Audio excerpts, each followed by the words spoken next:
Student इस video में हम पढ़ने जा रहे हैं क्वेश्चन नंबर फोर्थ क्वेश्चन देखो। The angle of elevation of the top of a tower from the point on the ground which is 30 metre away from the foot of the tower is 30 degree. Find the height of the tower. आपको क्या निकालनी है? Tower है। Tower कहाँ पर खड़ा है? Ground पे खड़ा है। ग्राउंड पे एक पॉइंट है, उस पॉइंट के और टावर के टॉप तक एक लाइन ऑफ साइट जाएगी और एक ग्राउंड होगा। दोनों के बीच में एंगल कितने डिग्री का बनेगा? 30 डिग्री का बनेगा एंगल। और टावर की उस ग्राउंड के पॉइंट और टावर के फुट की कितने बीच की डिस्टेंस कितनी है? 30 मीटर है। आपको टावर की क्या निकालनी है? हाइट निकालनी है। एक बार मैं दोबारा रिमाइंड कर रहा हूँ, एक टावर है। टावर कहाँ पर है? ग्राउंड है। ग्राउंड का एक पॉइंट है और उस पॉइंट से और टावर के फुट की बीच की डिस्टेंस कितनी मीटर है? 30 मीटर है। और उस पॉइंट और ग्राउंड के साथ कितने डिग्री का एंगल बन रहा है? 30 डिग्री का बन रहा है। आपको टावर की हाइट निकालनी है। कैसे निकालोगे टावर की हाइट? फर्स्टली ये ग्राउंड बना लिया भाई, ये ग्राउंड का एक पॉइंट हो गया भाई। ये ग्राउंड की ये क्या हो गई? टावर की हाइट होगी। ये टावर का क्या है? फुट है। दोनों के बीच की डिस्टेंस कितनी मीटर है? 30 मीटर है। ठीक है। और आपको कह रहा है इस पॉइंट और टावर के टॉप तक कितने डिग्री का एंगल बन रहा है? कितने डिग्री का एंगल बन रहा है? 30 डिग्री का एंगल बन रहा है। यहाँ बना लो 30 डिग्री का एंगल। ठीक है। अब इसकी क्या निकालनी है? टावर की हाइट निकालनी है। इसका नाम टावर है, ये टावर है। ठीक, ए नाम दे दिया, इसका बी नाम दे दिया, इसका नाम दे दिया सी। 90 डिग्री का एंगल बन रहा है। ये टावर की हाइट को क्या मान लिए? एच मान लिए। ठीक है। ध्यान से देखो, बहुत ईजी क्वेश्चन है। इतना ईजी है कि कॉन्सेप्ट यूज़ करना है। बस कॉन्सेप्ट पता है तो हर क्वेश्चन ईजिली है। ये क्या है? परपेंडिकुलर। ये क्या है? बेस। कौन बताएगा भाई परपेंडिकुलर और बेस का रिलेशन? tan बताता है। कौन सा ट्रायंगल का? इस ट्रायंगल का नाम दे दिया। कौन सा ट्रायंगल के अंदर देख रहे हैं? Triangle ABC। ठीक है। tan परपेंडिकुलर और बेस का रिलेशन कौन बताएगा? tan बताएगा। ठीक है। tan कितने डिग्री है? 30 डिग्री है। ठीक है। परपेंडिकुलर क्या है? AB है। बेस कितना है? BC है। ठीक है। और tan 30 की वैल्यू क्या होती है? 1/√3 होती है। AB कितना है? H है। BC कितना है? 30 है। ठीक है। क्रॉस मल्टीप्लाई करेंगे। 31 जा कितना हो गया? 30। ये √3 क्या हो गया? H हो गया। ठीक है। अब √3 मल्टीप्लाई में तो कहाँ आ जाएगा? डिवाइड में आ जाएगा। अब मैंने आपको बताया था कभी भी डिनोमिनेटर में क्या नहीं बचना चाहिए? रूट नहीं बचना चाहिए। अब रूट को हटाने के लिए क्या करते हैं हम लोग? रैशनलाइज करते हैं। रैशनलाइज देखो कैसे करेंगे, ध्यान से देखो। 30/√3 है। √3 का रैशनलाइज ऊपर भी होगा और नीचे हो जाएगा। ये क्या आ जाएगा? h आ जाएगा। 30√3 हो गया। ठीक है। √3 का मल्टीप्लाई करोगे कितना आएगा? 3 आएगा। ठीक है। 3 1 जा 3, 3 10 जा कितना हो गया? 30 हो गया। h की वैल्यू कितनी आ गई? tan√3। ये कितनी आ गई? Height of tower. यहाँ लिखोगे हाइट ऑफ टावर। टावर की हाइट कितनी आ गई? Is tan√3 metre. ठीक है। क्वेश्चन नंबर 5 देखो students. A kite is flying at a height of 60 metre above the ground. The string attached to the kite is temporary tied to a point on the ground. The inclination of the string with the ground is 60 degree. Find the length of the string. String की length निकालनी है। एक kite है, kite की height कितनी metre दे रखी है आपको? 60 मीटर दे रखी है। ठीक। उस काइट को किससे बांधा गया है? स्ट्रिंग के साथ बनाया गया है। स्ट्रिंग और ग्राउंड के बीच में कितने डिग्री का एंगल बन रहा है? 60 डिग्री का बन रहा है।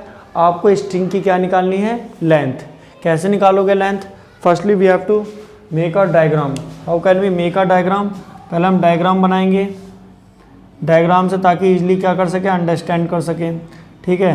एक ग्राउंड है, इसकी लेंथ कितनी है? काइट की हाइट कितनी है? 60 मीटर है। ठीक है। ये क्या है? ग्राउंड है। ठीक है। अब ग्राउंड के टॉप पर कितने डिग्री का बन रहा है? ग्राउंड के पॉइंट से और इसके बीच में कितने डिग्री का बन रहा है? 60 डिग्री का एंगल बन रहा है। यहाँ लिख लो 60 डिग्री। ठीक है। आपको क्या निकालनी है? स्ट्रिंग की लेंथ निकालनी है।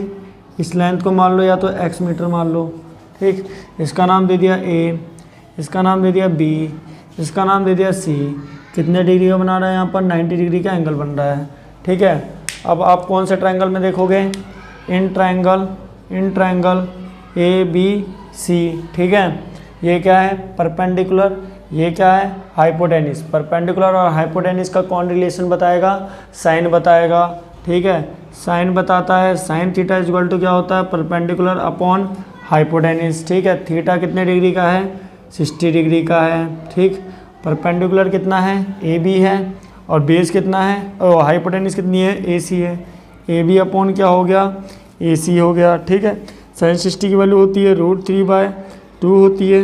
ए बी कितना है, 60 मीटर, ए सी कितना है, x है, क्रॉस मल्टीप्लाई कर दिया, √3x हो गया, 62 जा कितना होता है, 120 होता है।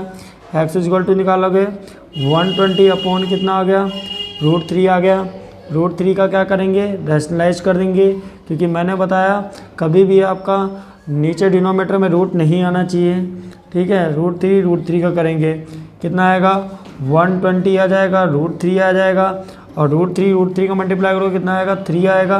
3 1 जा 3, 340 जा कितना हो गया, 120, ठीक है। कितनी आ गई वैल्यू, 40√3 मीटर, ठीक है। यानी हम ये कह सकते हैं लेंथ ऑफ द स्ट्रिंग कितनी आ गई है, string is 40√3 metre. Note down कर लो स्टूडेंट्स। क्वेश्चन नंबर 6 देखो आप लोग। A 1.5 metre tall boy is standing at some distance from the 30 metre tall building, ठीक। पहले ध्यान से क्वेश्चन को पढ़ना, समझना। एक 30 मीटर टॉल बिल्डिंग है, ये 30 मीटर टॉल बिल्डिंग बना लो, एक 30 मीटर टॉल बिल्डिंग, इसका नाम दे दिया टॉल, इसका नाम है बिल्डिंग। 30 मीटर टॉल बिल्डिंग है, ठीक है। आगे क्या कह रखा है, कुछ डिस्टेंस पे खड़ी हुई है। कौन खड़ा है, एक बॉय खड़ा है, ठीक है। बॉय की लेंथ कितनी है, 1.5 मीटर है, ठीक है। हाइट है, हाइट जो है बॉय की कितनी है, 1.5 मीटर, ठीक है। आगे देखो, आगे क्या कह रहा है, the angle of elevation from his eyes to the top of a building increase 30 degree to 60 degree has he walk toward the building. मैंने आपको बताया था कोई चीज़ अगर मान लो कोई पर्सन अगर दूर है तो पहले उसके साथ एंगल जो बनेगा कम बनेगा, जैसे ही वो पर्सन आगे आएगा तो एंगल भी क्या हो जाएगा, बढ़ जाएगा। उसी तरह ये एक बॉय है, बॉय पहले कितने डिग्री का बन रहा है, टावर के ये बिल्डिंग के टॉप तक 30 डिग्री का। जैसे ही ये बॉय बिल्डिंग की ओर जाता है तब एंगल कितने डिग्री का हो जाता है, 60 डिग्री का हो जाता है। ध्यान से देखो कैसे हो जाएगा 60 डिग्री का। पहले ये बॉय की आँखों से बन रहा है कितने डिग्री का, यहाँ पर 30 डिग्री का। अब इस बॉय के लिए जो ग्राउंड जो खींची जाएगी इमेजिनरी लाइन से, क्योंकि ग्राउंड उसका एक्चुअली में जहाँ है, जहाँ लेग है पहले, अब जब आइज आई तो यहाँ ये ग्राउंड हो जाएगा, ठीक है गाइस, ठीक। और कितने डिग्री का बना रहा है यहाँ पर एंगल, एंगल बना रहा है 30 डिग्री का, ठीक है। अब जैसे ही ये थोड़ा आगे गया, कुछ डिस्टेंस इसने कवर की, यहाँ पर लिखा है देखो, has he walk toward the building. जैसे वो बिल्डिंग की थोड़ा और करीब गया तो कितने डिग्री का एंगल बन रहा है, वहाँ पर 60 डिग्री का बन रहा है एंगल। यहाँ बना लो 60 डिग्री का एंगल बना लो। आगे आपको क्या कह रहा है क्वेश्चन में फाइंड करने के लिए, find the distance he walk toward the building. कितनी वो डिस्टेंस उसने कवर की जब बिल्डिंग की ओर गया।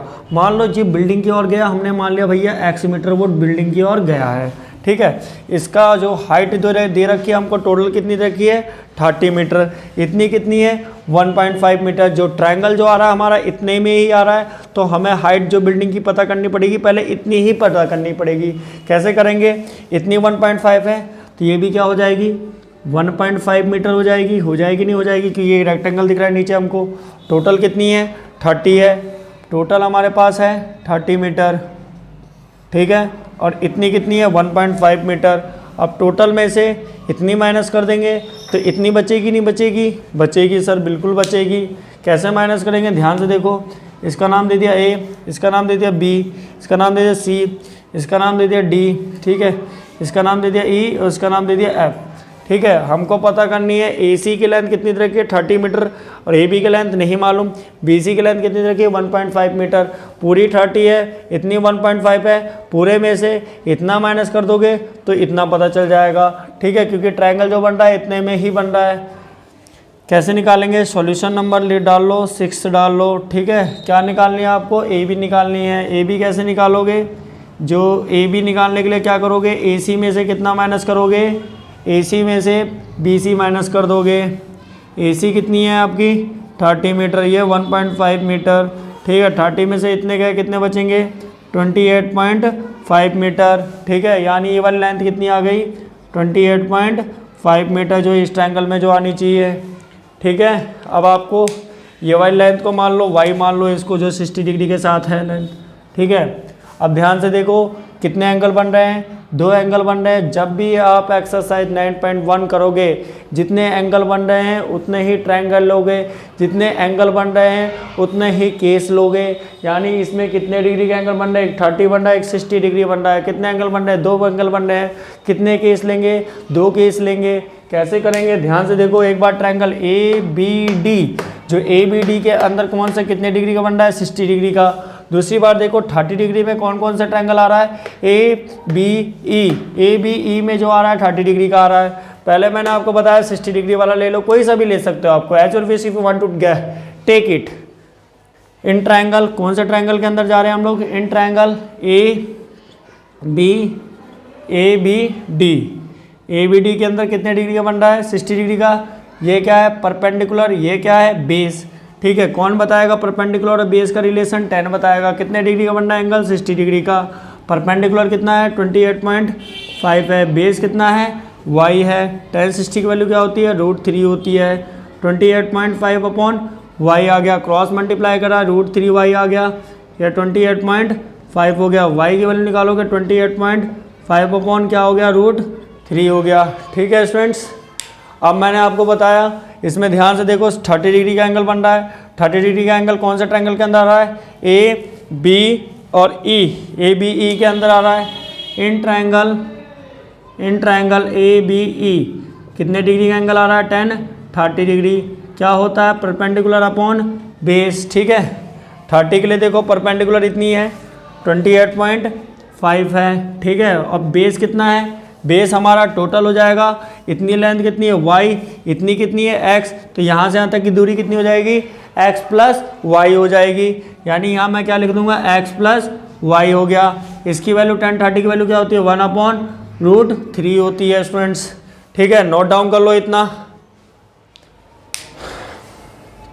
नोट डाउन करो इसको। अब देखो इसको क्रॉस मल्टीप्लाई करोगे, कर दो स्टार्ट। क्रॉस मल्टीप्लाई करोगे तो ध्यान से देखो, x प्लस वाई इधर आ गया, ये 28.5√3 हो गया, ठीक। ध्यान से देखो y की वैल्यू कितनी आई थी हमारी, y की वैल्यू, y को उधर भेज लो पहले, फर्स्टली तुम लोग y को उधर भेजोगे 28.5√3 हो गया, उधर भेजोगे कितना हो जाएगा, माइनस, ये y की वैल्यू माइनस y हो गया। और y की वैल्यू अपनी चेक करना, पहले वाले जब आपने लिखा था उसमें चेक करोगे 28.5/√3 आई थी, ठीक है। अब ध्यान से हमें x की वैल्यू निकालनी है, √3 का क्या ले लेंगे, एलसीएम ले लेंगे, तो 28.5 √3 का करोगे कितना आएगा, 3 माइनस 28.5/√3 हो जाएगा, ठीक है। आपने इतना नोट डाउन कर लिया होगा, इसको एज कर देते हैं इसको, ठीक है। अब इसका मल्टीप्लाई करोगे कितना आएगा, 3 5 से कितना होता है 50, 3 से 25, ठीक है। 24 125 हो गया, 3 2 6 और 3 2 6 और 2 कितने हो गए, 8 हो गए। ध्यान से देखो 28.5 का अगर 3 से मल्टीप्लाई करोगे, 3 5 से 50, 3 8 से 24, 3 2 6 और 8, 85.5 आ गया। और इधर ये कितना है, 28.5 है अपॉन √3 है, ठीक है। अब यहाँ पर एस की वैल्यू निकालोगे, 5 में से 5 गए 0, 15 में से 8 गए 7, 8 में से 15, 7 में से 2 गए 5, 57/√3 आ गया। फिर से आप क्या करोगे, इसका रैशनलाइज करोगे, 57/√3 कैसे रैशनलाइज करोगे, √3 का क्या कर दोगे, ऊपर नीचे मल्टीप्लाई कर दोगे, ठीक है। √3 इंटू √3 का कितना होता है, 3 आता है। √3 का मल्टीप्लाई करोगे 3 आएगा, ठीक है। 3 का 90 बार पढ़ोगे कितना आता है, 57। एस की वैल्यू कितनी आ गई तुम्हारी, 90√3 मीटर। यानी वो बिल्डिंग की ओर कितने मीटर चला, 90√3 मीटर बिल्डिंग की ओर चला, ठीक है। तो यहाँ पर लिखोगे ही वॉक टूवर्ड द बिल्डिंग कितने मीटर चला, टूवर्ड द बिल्डिंग कितने मीटर चला वो बिल्डिंग की ओर, इज 90√3 मीटर चला, ठीक है। 90√3 मीटर चला बिल्डिंग की ओर।